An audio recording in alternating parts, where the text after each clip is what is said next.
દ્રાવણોની અંદર આપણે એમસીક્યુ કરવા જઈ રહ્યા છે। પહેલો ક્વેશ્ચન તો આપણે ક્લિયર કર્યો।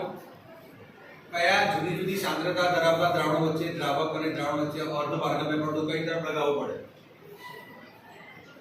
શુદ્ધ દ્રાવકથી દ્રાવણ તરફ આ બાજુ, શુદ્ધ દ્રાવકથી દ્રાવણ તરફ આ જે છે આ શુદ્ધ દ્રાવકથી આ થઈ ગયો, આ જવાબ થઈ ગયો। ચલો નેક્સ્ટ ક્વેશ્ચન છે, દ્રાવણમાં સંયોજન કે વિયોજન ન થાય ત્યારે I નું મૂલ્ય કેટલું આવે? યસ મન ભાઈ કેટલું આવશે? 1। એમાં કયા ઉદાહરણ આપશો? શિવાની કયા ઉદાહરણ આપશો? ગ્લુકોઝ, યુરિયા, સુક્રોઝ, આ બધા કેવા કહેવાય? જેમાં I નું મૂલ્ય 1 આવે। ચલો નેક્સ્ટ ક્વેશ્ચન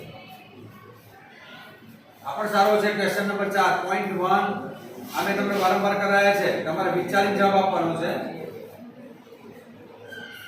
વાંધો નહીં। ઉત્કલ બિંદુ કોની સાથે સમાન હશે? કોની સાથે સમાન હશે? તમારે બધાના આયનોની સંખ્યા ગણવી પડે ગુણ્યા મોલારિટી। મોલારિટી બધાની સરખી છે એટલે આયનોની સંખ્યા જ ગણવી પડશે। ચલો કોણ જવાબ આપશે? પહેલો ગ્લુકોઝ છે એટલે 0.1 ગુણ્યા 1 જ।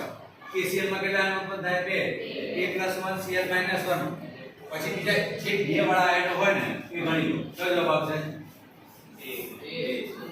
0.1 મોલર NaCl। અને બીજો શું છે?